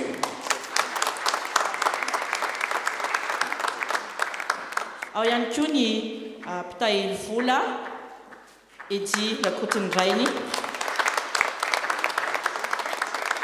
ny mpitantam-bola Rasoa Manana Olivia, ny mpitantam-bola ny trano Andrianaivo Maefa Nifo,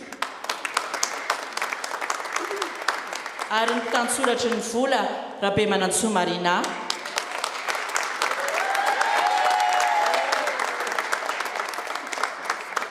ary ny conseiller Ranaivo Tantely.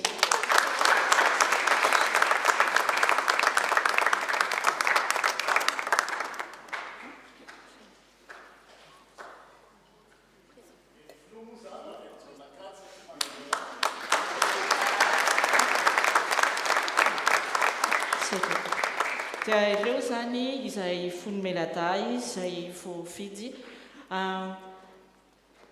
hitarika ny ondry Andriamanitra ary ny vahoakan'Andriamanitra eto amin'ny fitandremana FPM ex Marseille mandritry ny taona 1924 sy 1724. Tao anatin'izany ihany koa no nakatoavin'ny komity eo am-perinasa ireo loholona angatahiny izy ireo hitsangana eny an-toerana zay eto anio.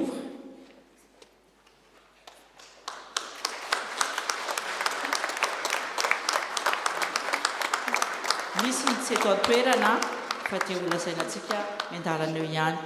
Misy koa moa tsy teo tamin'iny fotoana iny fa angatahantsika hiara hitsangana avokoa ireo diakona 570 ankoatran'izay efa mijoro eto izay voafidy hiasa mandritry ny roa taona manaraka.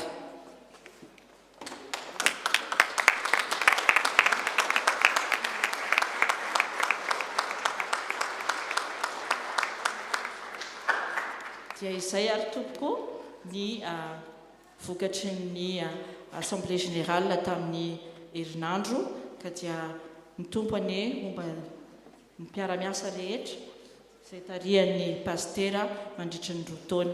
Dia isaorana ihany koa mbola tsy vita moa ny asa fa mbola mitohy ho an'ireo izay rehetra miara-miasa nandritry izay roa taona izay nefa mbola misy ny andraikitra maro samihafa izay nankiny ny tompo amin'izy ireo amin'ny taona manaraka maro izay toy izany afaka mitsangana izy ireo izay miara-miasa teo nefa tsy navao ao amin'ny diakona ny taona ity.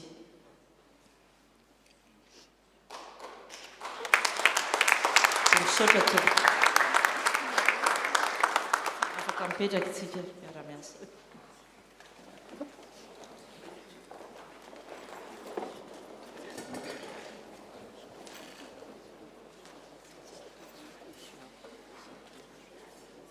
Toy izao indray ny fandaharam-potoanantsika manaraka amin'ny fahatelopolon'ny volana izao amin'ny alahady heriny dia ho tanterana eto toerana ny culte FPF. Zany dia retransmission en direct amin'ny France 2. Ka izao no ny tokony ho arahantsika amin'izany. Ny culte télévisé zany dia 30 minitra ihany manomboka amin'ny 10 ka hatramin'ny 10 sasany. Isika mianakavy kosa dia angaviana asaina ho tonga alohany amin'ny 7 fa amin'ny 7 midy ny fiangonana. Tsy afaka mivoaka tsontsika fa ato anatin'ny fiangonana parapatonga amin'ny 10 sasany na ivoaka andeho any amin'ny toilette ary tsy afaka mandeha tsika. Ka dia amin'ny 7 zany atao ampiangonana midy ny varavaram-piangonana raha tara n'izay isika. Amin'ny 7 dia amin'ny 10 sasany vita ny retransmission dia misokatra ny fiangonana dia miditra afaka miditra ireo izay tara manatrika indray ny fitaovam-pivavahana faharoa zany iarahantsika miaraka amin'ny FPF. Io zany tsy retransmis kosa en direct. Misy fandraisana anjara ny STK amin'io andro io amin'ile culte faharoa. Ny fahenina sy ny fafitony volana décembre dia misy ny formation couple renouvellement de vœux sy bénédiction ana mariage. Nisy olona couple anankiroa zany no anao renouvellement des vœux amin'io andro. Toy izao ny fandaharana amin'izany. Ny asabotsy 9 décembre ny formation dia animée par Hervé et Hélène Guibert. C'est un asanatika rehetra eto an-toerana. Je souligne, excusez-moi, je parle en français, mais c'est pour les jeunes.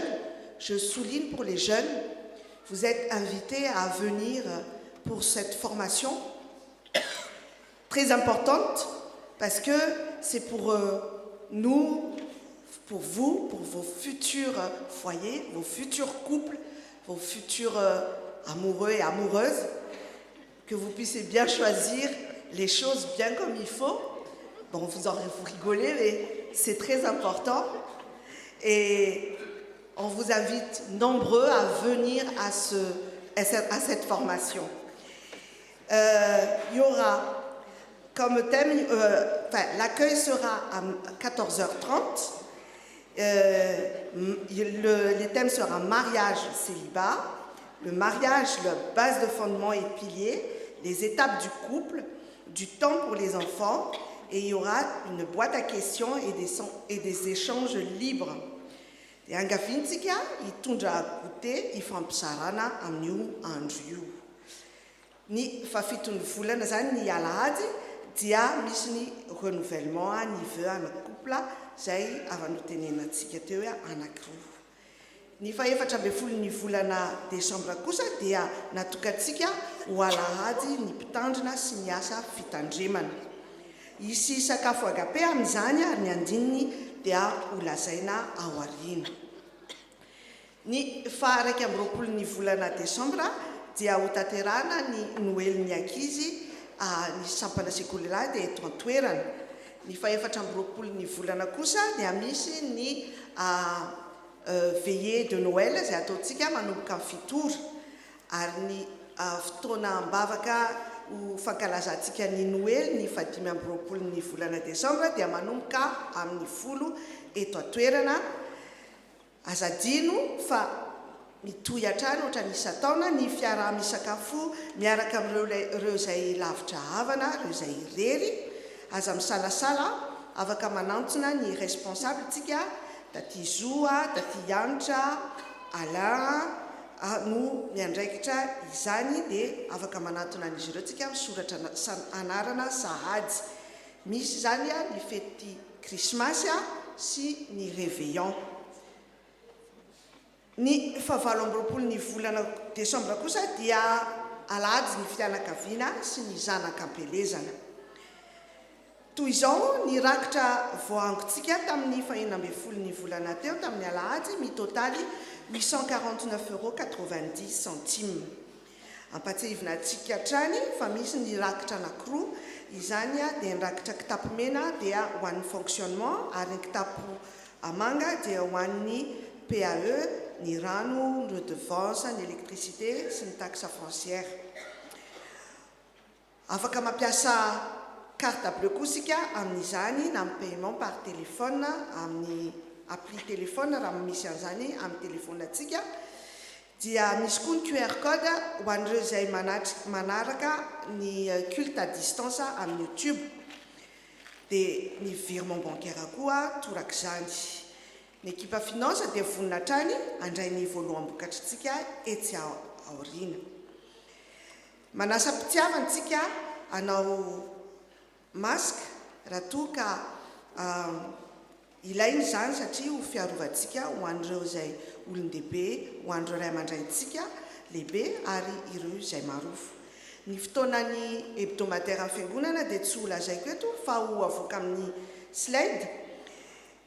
Amarinina fotsiny ny fiangonana dia manomboka amin'ny 10 ora sasany ny fitaovam-pivavahana fa amin'ny 10 ora kosa ny fianarantsika hira eto an-toerana. Ny fanadiovana amin'ny fiangonana amin'ny 20 ny volana zao zany dia ny fiangonana. Ny amin'ny fahenina kosa fahenina amin'ny volana Desambre dia ny fifoazana.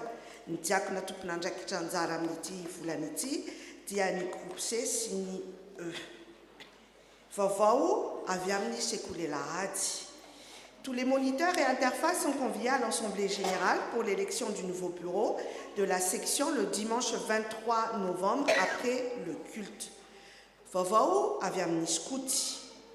Ny scout équipe à Gisèle Halimi branché dia maneho collecte de vêtements ho an'ny Croix-Rouge madio tsy misy rovitra.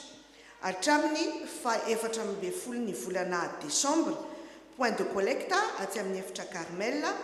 Afaka manome information anareo Johanna, Enzo, Irina. La section Tilly, Marseille-Océan, invite les responsables, les anciens et les parents à participer à l'Assemblée générale qui aura lieu le 21 décembre à 12h30 à l'église Saint-Émile de Vialard.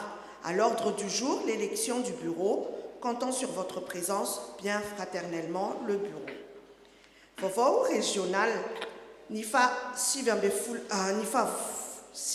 ny volana zao amin'ny sabotsy sy alahady zao dia ho tanterahany fitandremana FPMA Lyon ny 45e anniversaire an'izy ireo sy ny 15 taona ny ministèrany pasteur Rakoto Clément ka misy nalefatsika tamin'ny WhatsApp ireo izay te hanatrika izany maniry hanatrika izany dia afaka misoratra anarana.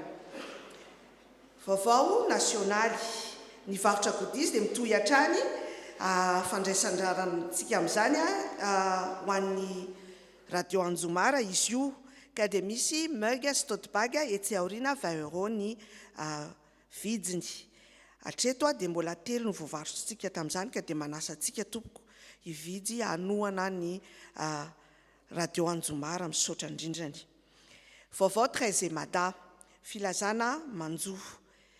Ny fianakaviana Ramangasalama Lalatina sy mamy ary ny zanany dia mampandray antsika fanamoy ny anadainy, ny dadatoany, i Tompokila Randriamandrato Mahery Naivitiana. Ny fandevenana dia ho tanterahina any an-tanindrazana Rapitso alatsinainy 14 ny volana Novambra. Ny famanginan'ny fianakaviana kosa dia ho totosaintsika rehefa tafaverina ny fianakaviana. Aokontsika atsiaro ambavaka ny fianakaviana Ramangasalama Lalatina sy mamy. Misy taratasy fisaorana avy amin'ny fianakaviana Andrianaivo. Ny ray aman-dreniny, ny zanany, ny zandriny, ny fianakaviana manontolo dia manolotra fisaorana feno ho an'ny rehetra ny tondra mambavaka, nampahery, nanontrona anay tamin'ny namoizanay ny zanakay, ny rainay, ny zokinay, rabe Sahala Arsan, ny Rsou Lan. Sitraka sy telona tompoko ny nataonareo ary lehibe nampitraka anay.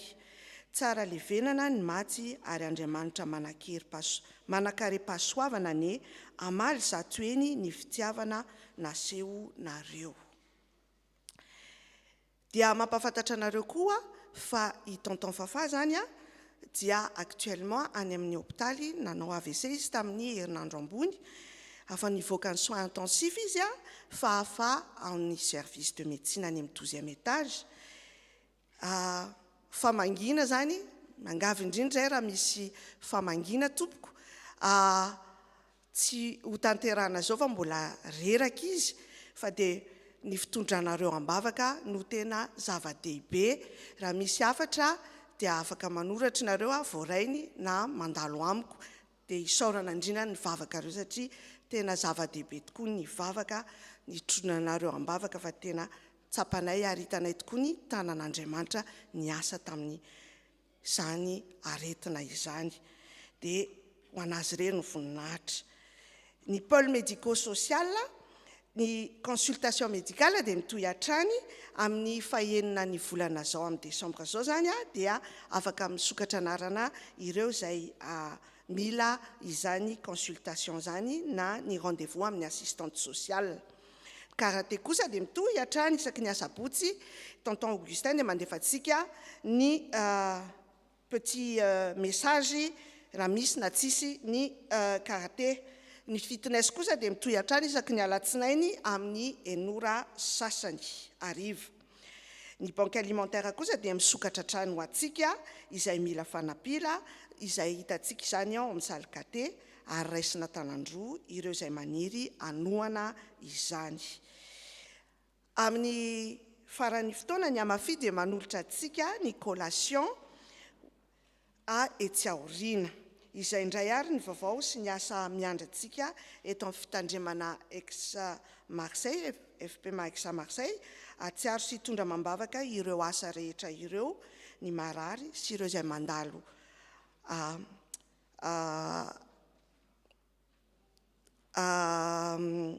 fahoriana azafady tompoko sy ireo rehetra mandalo olana dia mirary herinandro soa ambanin'ny fitantanan'ny tompo ho azy irery any amin'ny voninahitra.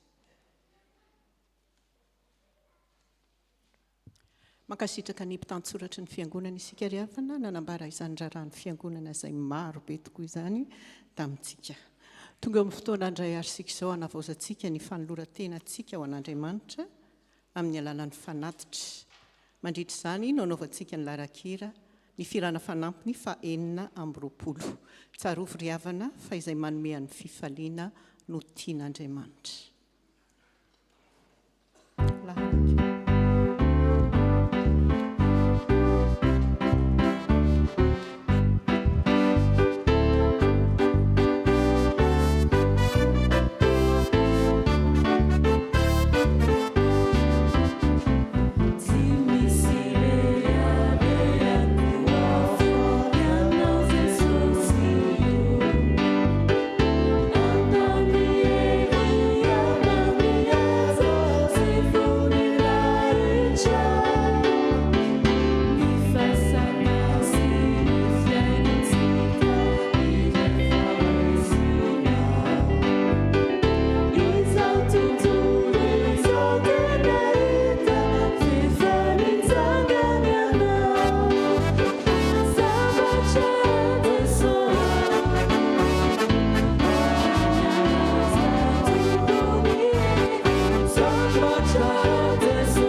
fahatelo amby efapolo sy efajato andiny voalohany sy fahatelo no ataontsika ho fanolorana ny rakitra.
Ny fiangonana.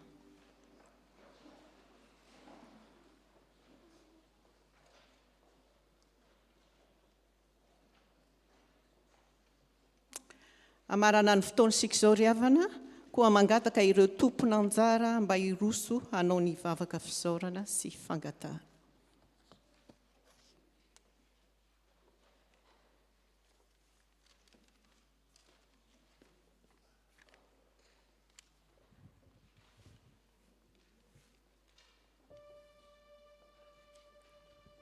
Ivavaka sika aloha. Misaotra anao indrindra izahay irainay tsara indrindra fantanteraka soma tsara ny fotoam-bavaka izay niarahanay vahoakanao tamin'ity maraina ity. Misaotra indrindra tompo ny amin'ny teninao izay nambaranao taminay teto androany tamin'ny alalan'ny mpanomponao. Ary dia mangataka indrindra tompo ny fanampiany fanahinao masina hitehirizana izany teninao izany ao am-ponay sy ampiaranay izany eo amin'ny fiainanay. Ireo namanay tsy mba afaka niombam-bavaka aminay noho ny antony maro samihafa tompo, ianao no mahalala azy ireny tsirairay avy. Sitrano izy ireny tompo, mpanasitrana ambonin'ny mpanasitrana rehetra ianao. Ireo manana olana tompo, ianao no vaolana tsara indrindra, ary ireo azony manjo, ianao ane anositra balisama, anasitrana ny fomaratra an'ireo fianakaviana tsirairay avy.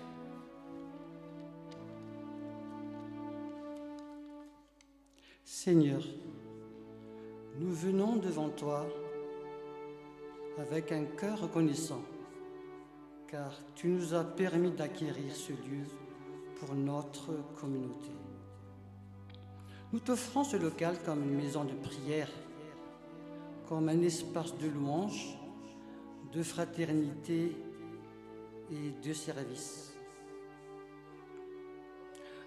Donne-nous la sagesse dans la gestion, la persévérance dans l'effort et la paix dans l'attente de ton secours. Que ce lieu devienne une lumière dans la ville, un refuge pour les cœurs fatigués, un témoignage vivant de ton amour et de ton salut. Nous remettons tout entre tes mains, dans la confiance que tu es fidèle et que ton plan est parfait. Au nom de Jésus-Christ, notre Seigneur et Sauveur.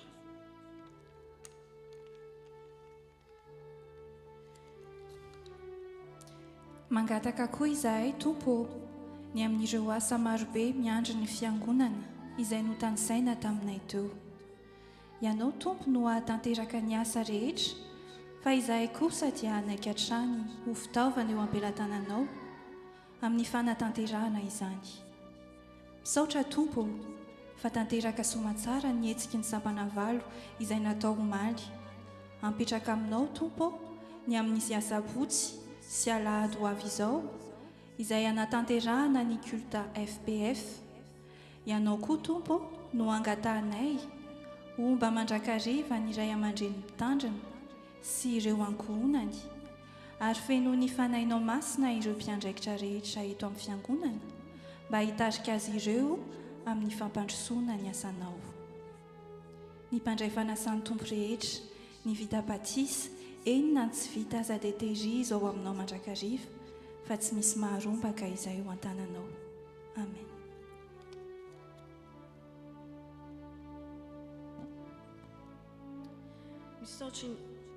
Misaotra indrindra tompo fa tanteraka somatsara ny fotoam-bavaka izay nankalazana ny anaranao noho ny 70 taona nitondrana ny anarana Mafia eto amin'ny fitandremana ex Marseille. Ary dia mangataka izay tompo ny amin'ity sampana Mafia ity ny mbola hitantananao azy hatrany ka hita ny fahatsaranao mandrakariva amin'ny alalan'ny iray fiderana ary ho vavolombelona izany fahatsaranao izany tompo izay antoko-pihira mandritry ny androm-piainanay ao amin'ny fikambanana.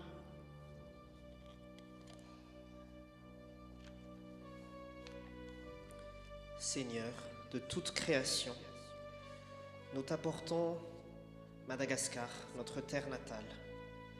Bénis ses habitants, bénis ses dirigeants et ses enfants.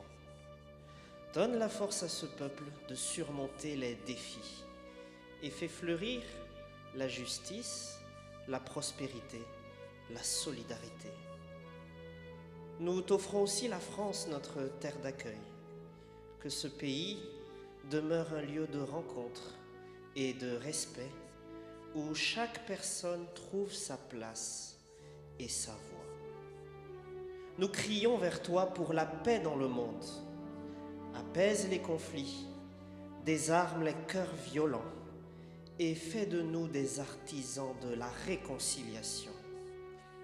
Que la paix commence dans nos familles, s'étende dans nos communautés et rayonne entre les nations. Nous t'invoquons, Seigneur, pour la défense des droits humains. Protège les plus vulnérables. Donne du courage à ceux qui élèvent la voix pour la vérité et inspire les gouvernements à respecter la dignité de chacun. Que nul ne soit oublié, rejeté, opprimé, mais que tous soient reconnus comme tes enfants créés à ton image. À toi seul, Seigneur, appartient le monde et tout ce qu'il contient.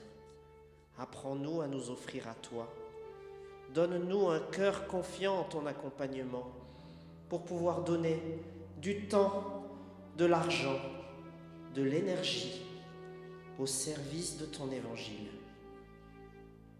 Oui, Seigneur, tu nous as révélé que la moisson est grande, mais qu'il y a peu d'ouvriers pour la rassembler et qu'il nous faut prier le Père pour qu'il envoie des serviteurs au chantier.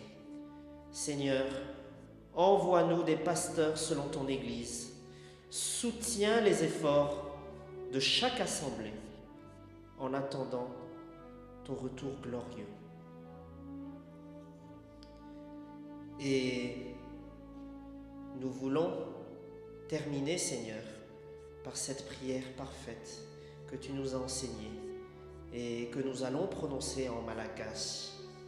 Renaizy arenandry, oasina ny alemeranao, ho tonga ilay fanjakanao, atao anay ny sitraponao, ety amin'ny tany tahaka ny lanitra, meo anay anio izay hanasazy anay, ary mamelany elika tahaka izy amerika taminay, ary izay mitondra anay amin'ny fakamana, manafahany amin'ny ratsy, manao ny fanjakana sy ny hira, ary voninahitra mandrakizay.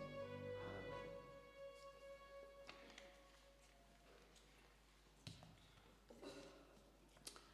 Mialohan'ny hitsanganan'ny ray aman-dreny mpitandrina hanome antsika ny hafatra sy ny tsodrano dia mbola ho ataontsika ny firana fanampiny laharana 730.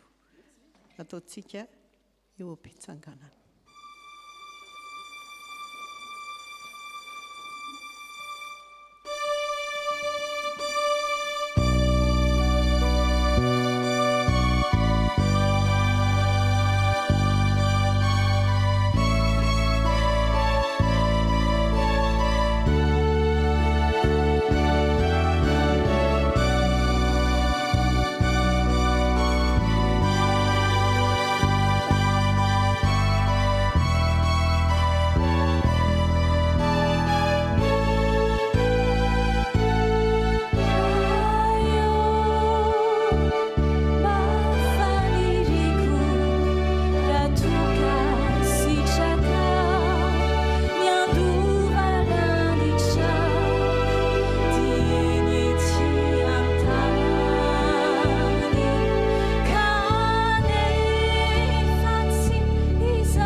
zao no afatra avy amin'ny tompo araky ny loahevitra zay nympanjenitsika an'io miderano tompo ianareo fa tsara izy mankalazany andriamanitsika fa mamy izy mendrika azy koa ny fiderana koa aoka isika anao ny asany sy hira anao ny asa sy hira an'andriamanitra anao ny asa hihira ho an'andriamanitra anao ny asa sy hira ao amin'andriamanitra ary anao ny asa sy hira miaraka amin'andriamanitra raiso nitsodrano zay tinonona amin'ny anaran'ny tompo fiadanana ane ho an'ny rahalahy ary fitiavana mba amin'ny finoana avy amin'andriamanitra raisy Jesosy Kristy tompo ny fahasoavana ne ho an'izay rehetra tiany Jesosy Kristy tompontsika amin'ny fitiavana tsy mety levona. Que la paix, l'amour et la foi vous soient donnés de la part de Dieu, notre Père, et du Seigneur Jésus-Christ, notre Sauveur.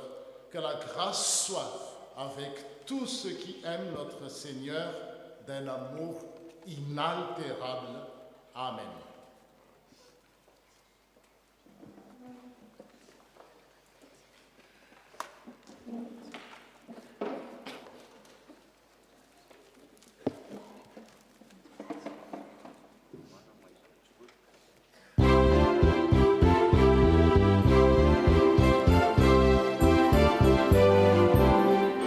Alléluia, Alléluia, Alléluia, Alléluia.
ho federatsika an'Andriamanitra sy ho fankasitrahana ny amafia dia mbola tiafatsika indray mandeha izy ireo.